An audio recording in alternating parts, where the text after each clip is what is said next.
किंचित मात्र भी नहीं, ये बात है। बट इससे भी आदमी समझ नहीं सकता। प्रेम एक चीज बड़ी अलौकिक है। आज तो लोगों ने इस प्रेम को ही प्रेम कहा है, स्त्री पुरुष का आकर्षण है। ये तो कुत्ता कुत्ती में भी होता है, ये कोई प्रेम नहीं। प्रेम चीज बहुत निकृष्ट नरकों में ले देने वाली चीज है ये। परंतु आकर्षण एक आकर्षण है, उसका अंश एक लिया जाए तो आकर्षण ऐसा केवल उनके हित के लिए, वो अनिर्वचनीय प्रेम है जिसका निर्वचन नहीं हो सकता।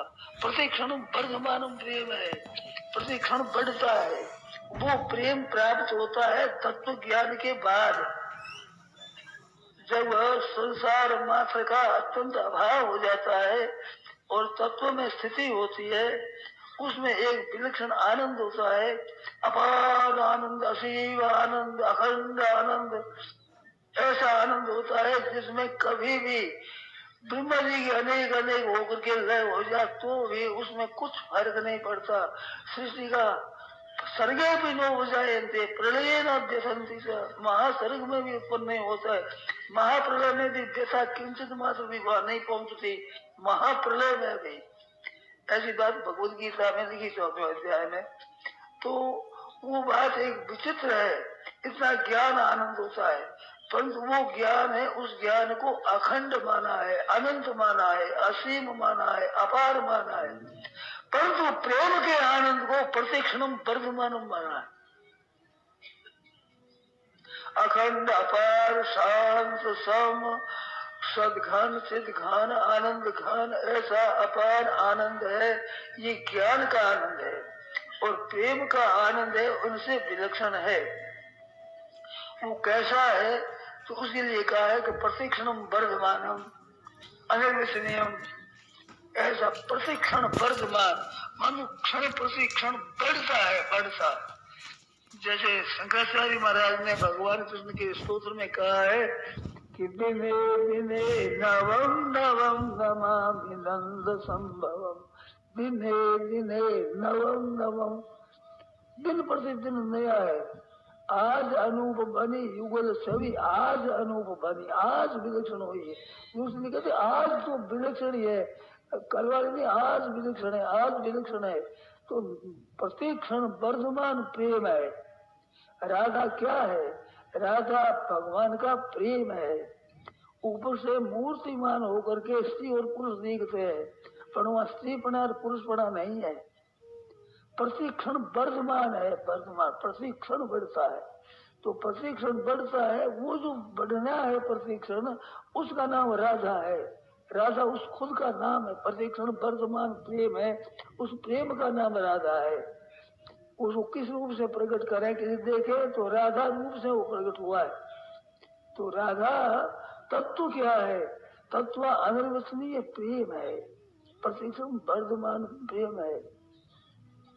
इनकी लीलाओं का वर्णन भी बहुत विलक्षण रीति से हुआ है और इस तत्व को जानने की भाई अपनी तो सामर्थ्य नहीं है वर्णन करने की, ऐसी विलक्षण बात है।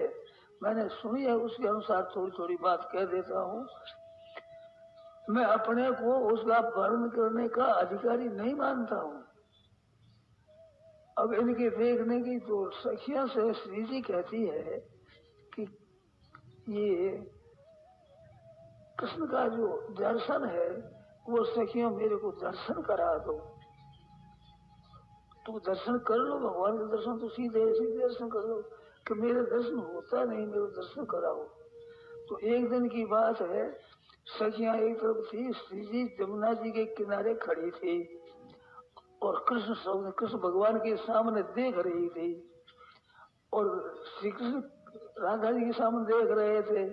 तो सखिया ने विचार किया कि आज हम पकड़ लेंगे इनको, तो तुम देख रही हो ना।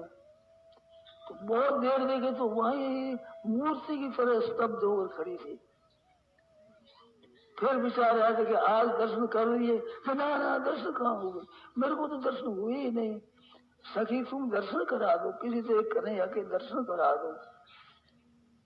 कि आज आप खड़ी थी ना, हमें खड़ी थे, दर्शन नहीं हुए।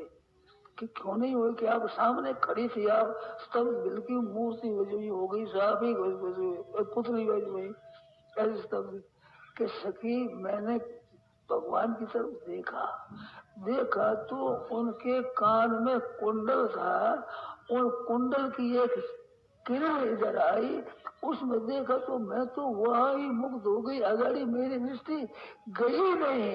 अब दर्शन कैसे करूं? वो किरण है उसको भी नहीं पकड़ पाती, अब मैं उसको देख नहीं पाती और उसे तृप्ति नहीं होती, अगाड़ी मेरी दृष्टि जाती नहीं। अब दर्शन करूं कैसे? मेरे दर्शन हुए नहीं। अब इसे थोड़ी सी झलक आप समझ सकते हो कि प्रेम क्या चीज है। और उस किरण की झलक में मन इतना लग गया कि वो छूटता ही नहीं, उसमें एकदम तल्लीन हो गया। अब पता नहीं मैं कौन हूँ, वे कौन है, कैसा है, क्या संयोग है, क्या दृष्टि है, क्या दृश्य है, इनका सब भाव लुप्त हो गया। सब अब पत्थर की तरह हो गई मूर्ति जैसी, कुछ ख्याल नहीं, कुछ होश नहीं, कुछ विचार नहीं, कौन है, कहाँ है, कितना समय हुआ, क्या देखते हैं लोग, क्या देखेंगे, किंचित मात्र भी पूर्णा न हो करके उसमें रही। तुम्हें तो दर्शन नहीं हो सके, किसी को तुम दर्शन करा दो। तो ऐसी एक विलक्षण मादकता है, एक मस्ती है, एक विलक्षण एक आनंद है, उस तत्व का नाम राधा है।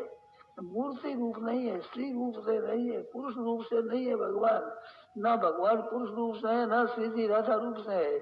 हम लोगों को दिखाने के लिए स्त्री और पुरुष बने हुए हैं। राधा से कृष्ण अलग नहीं, कृष्ण से राधा अलग नहीं। उद्धव जी महाराज के मन में ये बात थी कि ये कृष्ण भगवान इतने ब्रज को क्यों याद कर रहे हैं और श्री जी को क्यों याद कर रहे हैं। तो भगवान ने उद्धव जी को भेजा कि तुम जाओ, उनको कुछ सिखाओ, समझाओ। तो उद्धव जी गए वहां।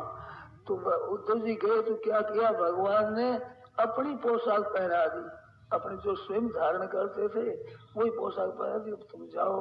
तो वो पोशाक देखी तो सखियां सब इकट्ठी हो गई और बातें करने लगे, और फिर बातें करते करते विलक्षणता उनकी हो गई। तो वो ज्ञान देने लगे, तो खुद भूल गए ज्ञान बजाई डुगडुगी बिरे बजायो ढोल, ऊधो सूधो हो गयो सुन गोपियन के बोल। डूटी की बजाई जान रही, जो उसको मारा ब्रह का ढोल बजाए, ढोल में डूटी की थी बेचारी, क्या उसकी पता लगे। तो इस तरह से ऊधे सूधे हो सीधे हो गए।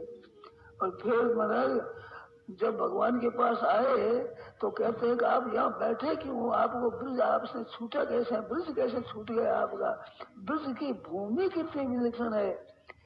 उससे भूमि के लिए उद्धव जी महाराज कहते हैं, आसाम हो चरण रेणु जुषाम हम श्याम वृंदावने किमपि गुलमलतौ सदीनाम या दोस्ते जम स्वजन मार्य पसंद हित्वा वेजुर्मुकुंद पदवीं सुधीर्प्रज्ञाम।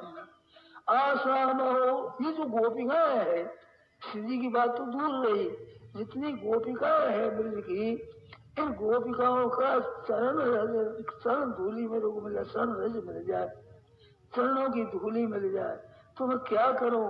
तो कहाँ जाऊं कि वृंदावन में जहाँ गोपिकाएं घूमती है, उन घूमती जो रस्सी उड़ती है वो पड़ती है घास फूस पर, तो मैं घास बन जाऊं। गुण तो सीधानम, छोटे छोटे पौधे, घास के पौधे, पत्तियों के छोटे पौधे, ऐसे उनमें कोई एक मैं भी एक घास बन जाऊं, तृण बन जाऊं। तो उद्धव क्यारी कहते हैं, उद्धव क्यारी भी है प्रसिद्ध। तो वहाँ वो गुलमलता बन गए, वो घास के तनका बन गए कि जिससे गोपियों के चरणों की रुचि मेरे को मिल जाए। आसाम हो चरण रेणु जुषाम हम श्याम वृंदावने किमपि गुलमलतौ सधीराम। कि क्या बात है, या दोस्त जब स्वजन मार्य पथन से हित्वा भेजुर्मुकुंद पदवीं सुधीर्प्रज्ञाम। उसमें विलक्षण बात बताते हुए बताया कि या दुस्त्यजम स्वजनम आर्य पसंद हेत्वा। संसार में जो स्वजन है, अपने माता पिता